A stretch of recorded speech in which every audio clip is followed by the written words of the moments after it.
کیا نفع لیا اس نے؟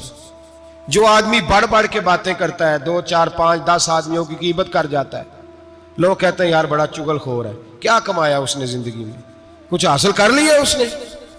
ہمارے بہت سارے گناہ میرے بھائی وہ ہیں جن کا ہماری دنیا کو بھی کوئی فائدہ نہیں، تو کیوں نہ ہم ان گناہوں کو چھوڑ دیں تاکہ ہمارے دین کو تو فائدہ ہو جائے، دین کو تو فائدہ ہو جائے۔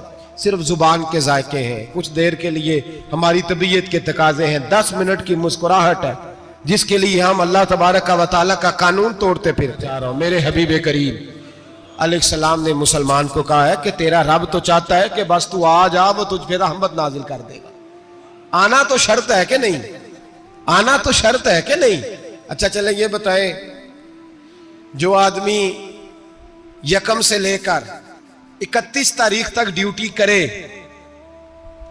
اس کو تنخواہ لینے جانا پڑتا ہے کہ تنخواہ گھر آ جاتی ہے؟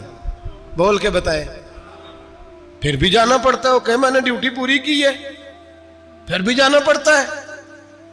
ڈیوٹی پوری کرنے کے باوجود تجھے تنخواہ لینے، اور ہو سکتا ہے کہ یہ بھی کہا جائے ابھی آئی نہیں کل آنا، ہو سکتا ہے یہ بھی کہا جائے پرسوں آنا، یہ بھی ممکن نہیں کہ فوراً او خدا کے بندے تو آتا ہی نہیں خدا کی رحمت لینے، تو اس کے گھر کی طرف رجوع ہی نہیں کرتا، تو توجہ ہی نہیں کرتا، تو کہتا ہے اللہ مہربان ہے۔ بھئی مہربان تو ہے، تو رحمت لینے آیا ہے، تو نے کوئی بہانہ بنایا اس کی رحمت کا؟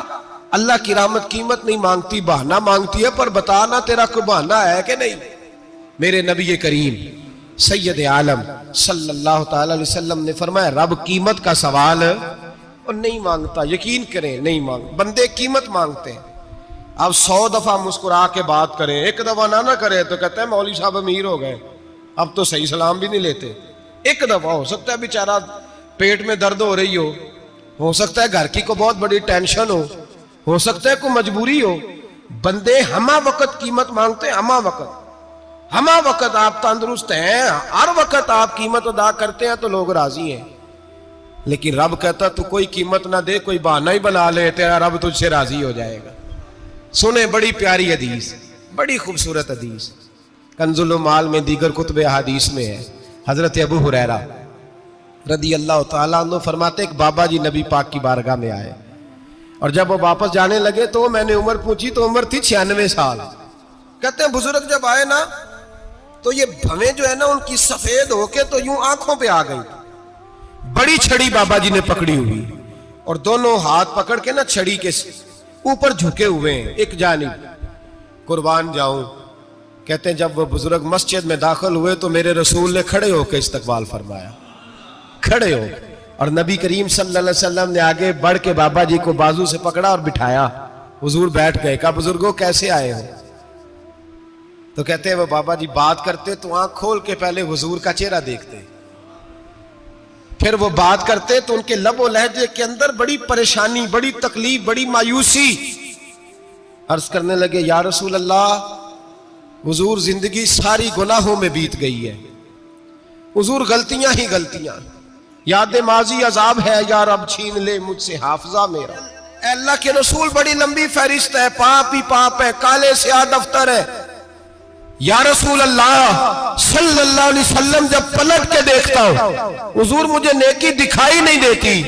حضور اس عمر میں آپ کا ایک صحابی ملا ہے، اس نے بات سمجھائی ہے تو تھوڑا خیال آیا ہے، لیکن یا رسول اللہ صلی اللہ علیہ وسلم اب میرا وجود بیکار ہو گیا ہے، حضور بوڑھا ہو گیا ہوں۔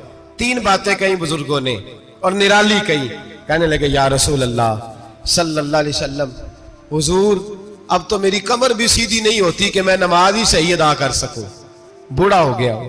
یا رسول اللہ صلی اللہ علیہ وسلم اب میرے اندر طاقت نہیں کہ میں محنت مزدوری کر کے صدقے اور خیرات دے سکوں۔ یا رسول اللہ صلی اللہ علیہ وسلم اب میں تلوار لے کے جہاد بھی نہیں کر سکتا، حضور نہ میں لمبی نمازیں پڑھ سکتا ہوں، آقا نہ میں صدقات و خیرات دے سکتا ہوں، محبوبہ نہ میں دین کے لیے کوئی جہاد کر سکتا ہوں، بیکار وجود ہے، بیکار وجود کو تو گھر والے برداشت نہیں کرتے، بچے دعا کرتے ہیں یا اللہ ابا جی کو پردہ دے دے، اماں کو پردہ دے دے، بیکار ہو گیا ہوں اور آج آیا ہوں تو مجھ بیکار کو میرا رب قبول کر لے گا؟ آج کلمہ پڑھوں تو بیکار ہوں، کسی کام کا نہیں، نہ نماز نہ صدقات نہ جہاد، قبول کر لے گا؟ حضرت ابو ہریرہ فرماتے ہیں جیسے برسات میں بارش کی جھڑی لگتی ہے، یوں مصطفیٰ کی آنکھوں سے جھڑی لگ گئی، حضور کھل کے روئے، کھل کے۔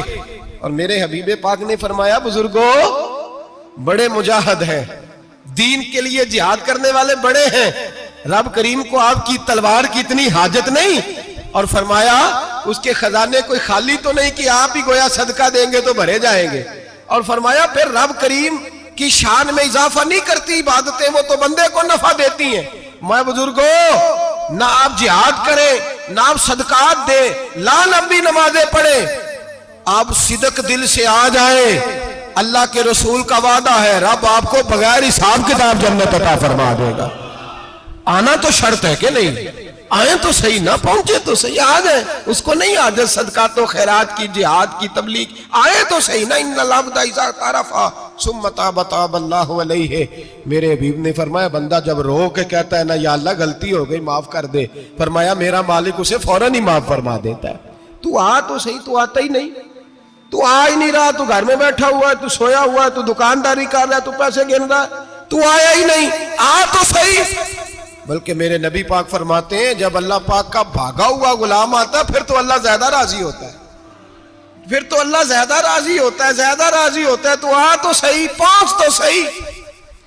بلکہ صوفیاء تو اور بات کرتے ہیں، وہ کہتے ہیں تو کبھی بھول کے بھی رب رب کرے تو اللہ تو اسے بھی قبول کر لیتا ہے، بھول کے۔ ملا رومی کہتے ہیں بنی اسرائیل کا بندہ ہے، صنم پتھر کو کہتے ہیں، بت کو کہتے ہیں، بت کے سامنے کھڑا ہے اور ساری رات کہتا ہے یا صنم یا صنم یا صنم، اے پتھر اے بت، ساری رات پکارتا رہا۔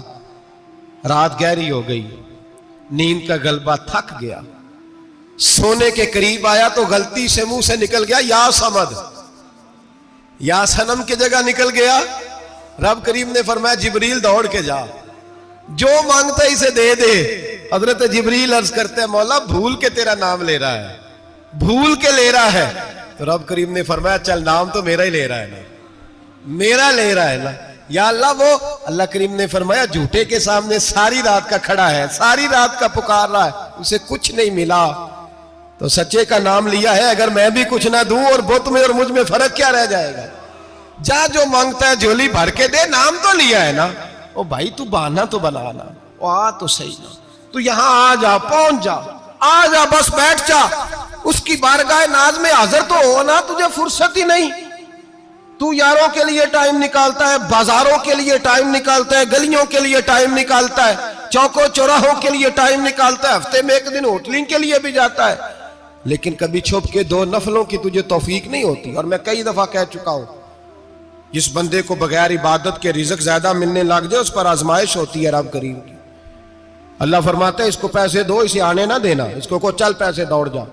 لوگ سمجھتے ہیں میں بڑا ذہین و عقل مند ہوں، دیکھو میں اپنی ہوشیاری سے، چلاکی سے آگے نکل گیا، تو آزمائش ہے، یہ تو آزمائش ہے رب کریم کی طرف سے، یہ تو اس کی خفیہ تدبیر ہے۔ میرے بھائی اس کی بارگاہ ناز تک جو آ گیا، آنا تو ہماری ذمہ داری ہے کہ نہیں؟ پھر اس کی رحمت آگے بڑھ کے استقبال کر لیتی ہے، پھر اللہ کا فضل اس کو تھام لیتا ہے اس بندے کو۔ اور خدا کی رحمت کتنی زیادہ ہے، میرے حبیب کریم سید عالم صلی اللہ علیہ وسلم نے فرمایا اللہ نے اپنی رحمت کے 100 حصے کیے۔